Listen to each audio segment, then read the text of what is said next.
My name's Todd Gilbert. I serve with the United States Navy, and I was deployed to Japan for 4 years and 1 year in Afghanistan.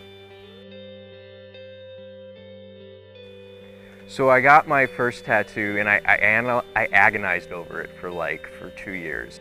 So the first thing I did is I got the coat of arms for the Gilbert family, or what I was told was the Gilbert family. I got Gilbert on that side, and I got the country of origin flag. I got England. And then on my mother's side, I got McClellan, and it was done pretty much right after that, McClellan, and I got the coat of arms and the Irish flag, and because that side is Scot-Irish. And it was, my first tattoos were about my family. I really wanted them to mean something, but I wanted it to be something that when I looked at when I was 80, that I went, okay, these were for a reason, and it was to remind me of what's important every time I looked at them. I got a lot of it done, I really did, and a lot of good work trying to make it look metallic and everything. But then I found out that I was going to be a dad. All my priorities changed. Suddenly spending $100 an hour on tattoo work was a hard expense to justify. And so the tattoos on my shoulder and the blank spots and where the shading just ends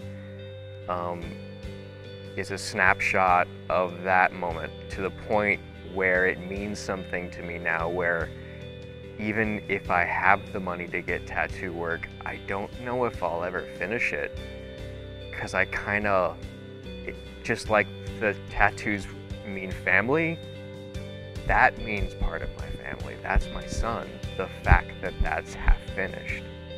One of the biggest struggles coming out of the military and adjusting back to civilian life has been financially.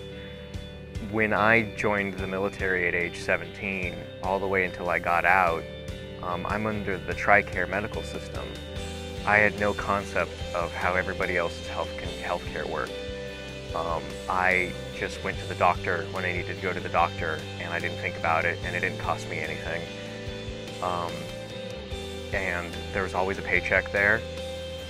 And as soon as I got out of the military, it was periods of waiting for a big chunk of money to come in, waiting for the GI Bill to come through, waiting for a stipend to come through, income going up and down. That's the biggest adjustment, is going from this system where the system had your back to being on your own and not having a lot of leeway to screw up and make mistakes. Just one day after the divorce was going through, when I found this old briefcase, and it was my dad's briefcase, and I popped it open, and inside of it was like a time capsule from the 90s. And inside of it was all these little paper spaceships and drawings of colonies on Mars.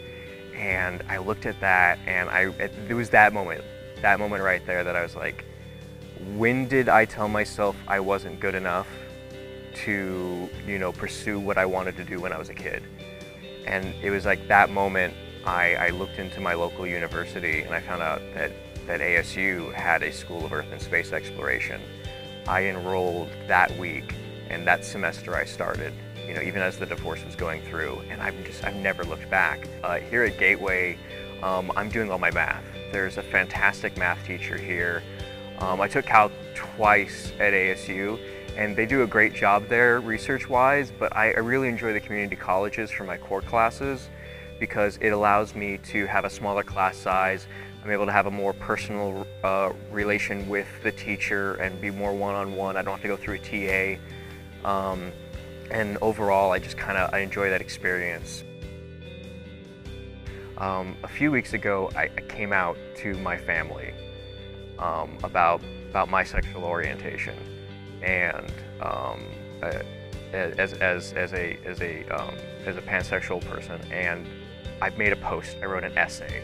And then I put it on Facebook, and part of it was not calling out, but describing a time when I was active duty before Don't Ask, Don't Tell was repealed, where I really felt like I was being harassed by my coworkers, and it caused me to learn to be ashamed, to learn to be afraid to hide, to the point now that it's 10 years later and I'm just now able to be honest with my family and my coworkers about who I am.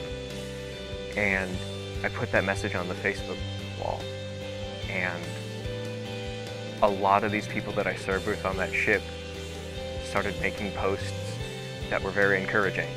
But the most important thing was the reserve unit guys that I have right now, today, that I go see every month. They saw that post and they read what I was talking about, the situation that I went through on board the ship. And they were like, you know, screw those guys. And then every single one of the members in my unit that I knew on Facebook likes that guy's comment. Oh my God, that is so different. That is such a different world than 2004, 2008, when I was active duty in Japan. That briefcase moment, that I guess is that what I call it, the briefcase moment, it was really informed when I combined that with the things that I learned in the military. You get a real sense that careers are fluid and that life is fluid. It really gave me a sense that I could do whatever I wanted to, and it was really only limited by my natural abilities and how much time and effort I was going to put into it.